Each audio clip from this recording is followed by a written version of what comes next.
O nosso último exercício é um exercício também de formulação e não de resolução. A gente tem uma sequência de 3 reatores isotérmicos e a gente quer dimensionar os 3 volumes dos 3 reatores. A gente conhece a vazão volumétrica de entrada, a gente conhece a concentração de entrada. Como a gente não conhece o volume do primeiro reator, a gente também não vai conhecer a concentração de saída do primeiro reator, que é a vazão de entrada do segundo. Então a gente também não vai conhecer CA2, também não vai conhecer CA3. Aqui a gente já tem claramente 6 variáveis, 3 volumes e 3 concentrações. São 3 quantidades que a gente não conhece. A gente vai escrever balanços de massa para relacionar entrada com saída. E esses balanços de massa dependem também dos tempos de residência. E em cada tempo de residência é uma relação entre o volume, então metros cúbicos, pela vazão volumétrica, metros cúbicos por hora, de modo que o tempo de residência seja um tempo em horas. O volume é desconhecido, o que quer dizer que os tempos de residência também serão desconhecidos. E os tempos de residência dos 3 reatores vão ser desconhecidos. Nesse problema, a gente vai tirar um pouco de proveito de uma certa simetria do problema, de que o reator 1 é muito parecido com o reator 2, muito parecido com o reator 3, no sentido de que todos eles respeitam o mesmo balanço, mesma cara de balanço. Então a gente vai começar a escrever as coisas com um certo índice, com aquela ideia de conjunto que eu comentei também na questão anterior da produção dos chips. Aqui a gente vai ter algo parecido. A gente vai seguir o mesmo procedimento do exercício anterior, então a gente também vai fazer na mão uma separação entre parâmetros e variáveis para começo de história. Depois a gente vai escrever as restrições que couberem. Aqui a gente não vai seguir a mesma notação, a mesma convenção de notação que eu usei da vez anterior, de separar variáveis com letra maiúscula e usar a letra minúscula para os parâmetros, porque a gente já tem nomes meio clássicos. Então, Q ser uma vazão volumétrica faz todo sentido. C a zero, concentração de A na corrente zero. A gente vai manter os nomes que fisicamente são os que a gente está mais habituado e por isso a gente tem que tomar ainda mais cuidado para saber o que é variável, o que é parâmetro. Especialmente, por exemplo, no caso das concentrações, porque CA0 é um parâmetro. Então, CA0, a concentração de A na corrente zero, que é igual a 1 mol por litro, se eu não me engano, isso, 1 mol por litro, é um parâmetro. E, por outro lado, são variáveis CA1, eu vou colocar um ponto e vírgula para separar uma da outra, CA2 e CA3, a concentração de saída de cada um dos outros reatores é uma variável. Como a gente tem CA1, CA2, CA3, um outro jeito de escrever isso aqui um pouco mais sintético é escrever como sendo CA, I, e o nosso I vai ser qualquer um dos reatores, vai ser o reator 1, o reator 2, o reator 3. Então, ou isso ou aquilo. Esse segundo jeito é o jeito um pouquinho mais profissional, né? Um pouquinho mais rápido de escrever, mas com a informação mais escondida. Então, pode usar de uma forma ou de outra. Quando o seu modelo for muito grande, aí você não tem muita escolha, você acaba tendo que usar essas notações mais resumidas. A vazão volumétrica e a constante cinética, elas são fixas, né? São parâmetros. Então, Q em metros cúbicos por hora. Eu nem vou escrever o valor, porque a gente não vai resolver o problema por enquanto. Constante cinética K em segundo a menos 1.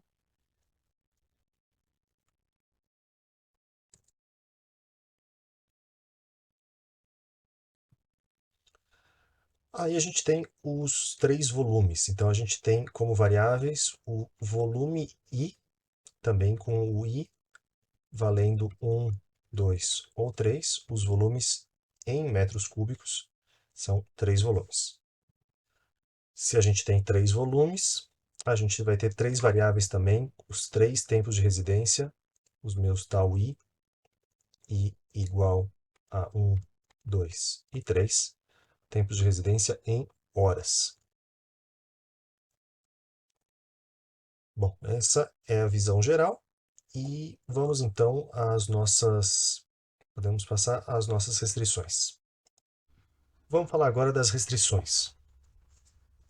A gente vai escrever similar à forma anterior. A gente vai começar a escrever as restrições. E a gente vai começar a escrever pela função objetivo, como de costume. O enunciado nessa versão que eu estou aqui tem um errinho de digitação, porque ele está falando que a gente gostaria de maximizar a concentração de A. Não faz muito sentido isso. O A é o reagente, então o A vai sendo consumido ao longo do processo. Dá para ver aqui pelo sinal, pelo jeito que está no balanço, né? Então o A está sendo consumido. Na verdade, a gente gostaria de minimizar a concentração, não maximizar, minimizar a concentração de A no reator 3. E eu vou só escrever dessa forma. Eu não vou escrever igual a alguma coisa, porque a concentração de A na saída do reator 3 vai ser calculada pelos balanços anteriores. Então, dessa vez eu não vou nem tirar um grau de liberdade aqui. Eu vou simplesmente continuar escrevendo as outras restrições, as outras equações. A gente vai escrever, pode escrever o balanço de massa. Então, é o quanto que está entrando em um determinado reator, concentração de A I menos 1, ou seja, no reator I está entrando o que saiu do reator I menos 1, no reator anterior, menos a concentração de A no próprio I, então aqui é a saída do reator, menos o que está reagindo, tempo de residência, constante cinética, concentração que está lá dentro. Isso aqui é igual a zero. Essa restrição vai ter que ser escrita para todos os reatores. Então, ela é escrita para I igual a 1, para I igual a 2, para I igual a 3. E ela tem a mesma dimensão que a concentração, mol por litro ou metro cúbico? Litro. Então, a gente escreve essa restrição uma vez só, mas ela, na verdade, representa 3. Ela tem... Escreve aqui na mão, eu estou escrevendo só uma vez, mas numa hora de implementar eu precisaria escrever 3 vezes. No solver do Excel, a gente tem que escrever isso 3 vezes separado. A gente vai ver depois em alguns outros programas que a gente consegue fazer de uma forma um pouco mais automatizada, consegue fazer esse certo loop aqui de percorrer todas as variáveis de uma forma mais automatizada. A gente ainda precisa definir qual é a unidade do tempo de residência. Desculpa, a unidade não, calcular o próprio tempo de residência. É o tipo de coisa que, para a gente, é óbvio que o tempo de residência é uma relação entre volume e vazão, mas você precisa mostrar para o seu modelo isso, senão só você chamar de tau i não vai fazer sentido. Tau i vai ser igual ao volume i dividido pela vazão, e de novo essa é uma restrição que a gente escreve para i igual a 1, para i igual a 2, para i igual a 3, a gente escreve 3 vezes. Essa restrição tem dimensão de hora, o nosso volume está em metro cúbico, vazão está em metro cúbico por hora, então o tal sobrou em hora, vai dar tudo certo. E a gente tem também um limite no volume total. Como a gente quer minimizar as concentrações, a concentração CA, a gente não... Se a gente tivesse um volume infinito, essa concentração de A ia cair em direção ao zero. A gente não quer isso. Quer dizer, a gente não pode fazer isso. A gente até gostaria, mas isso teria um custo infinito também. A gente vai ter que limitar o volume total do arranjo. Então, a gente vai ter um limite aqui no volume total. E aí essa restrição vai ser escrita só uma vez. O volume 1 mais o volume 2 mais o volume 3 tem que ser menor ou igual a um volume máximo. E aí eu vou escrever isso aqui como sendo um parâmetro de volume máximo, só para a gente manter a mesma... Manter de forma mais genérica, não escrever como 30, mas escrever isso aqui como volume máximo e saber que isso poderia ser trocado em algum outro momento. Essa é uma restrição de desigualdade e ela é escrita só uma vez, ela não depende do i, como as restrições anteriores. Então a gente escreveu finalmente o nosso modelo completo e a gente poderia colocar algumas restrições nas concentrações. Então a gente poderia escrever que as concentrações CA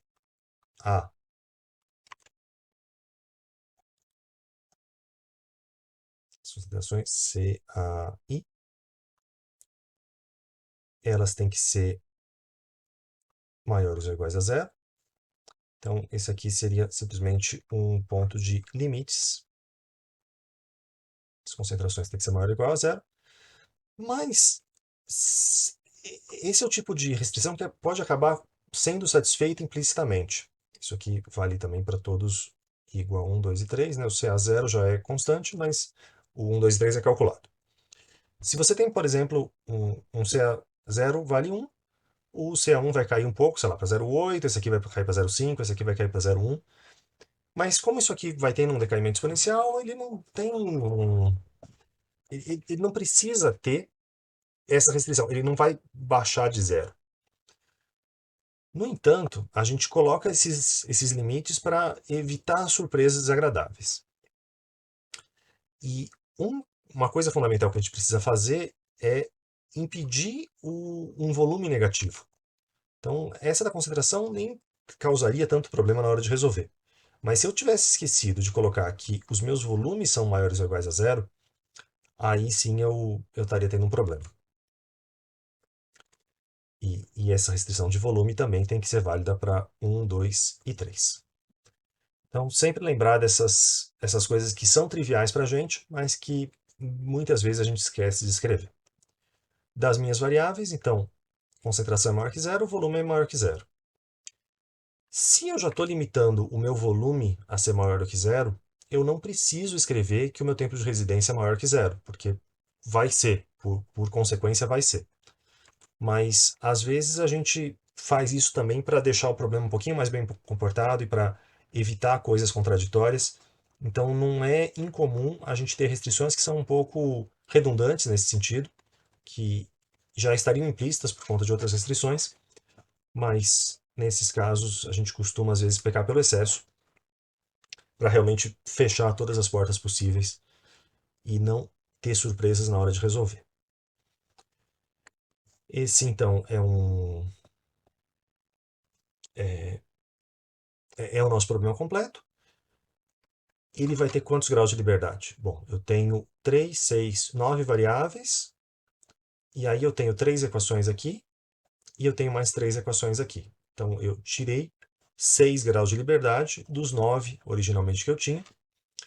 Então sobraram 3 graus de liberdade, que nada mais são do que os volumes, volume 1, volume 2 e volume 3. Eu posso escolher eles de qualquer forma, desde que a soma dos volumes totais, a soma total do volume, não ultrapasse 30 metros cúbicos. Então sobraram 3 graus de liberdade. E qual é a classe de problema? Ele vai ser um problema NLP, porque eu tenho um produto entre tempo de residência e concentração. O tempo de residência é uma variável, então por conta desse produtinho que está aqui, eu vou ter um modelo não linear.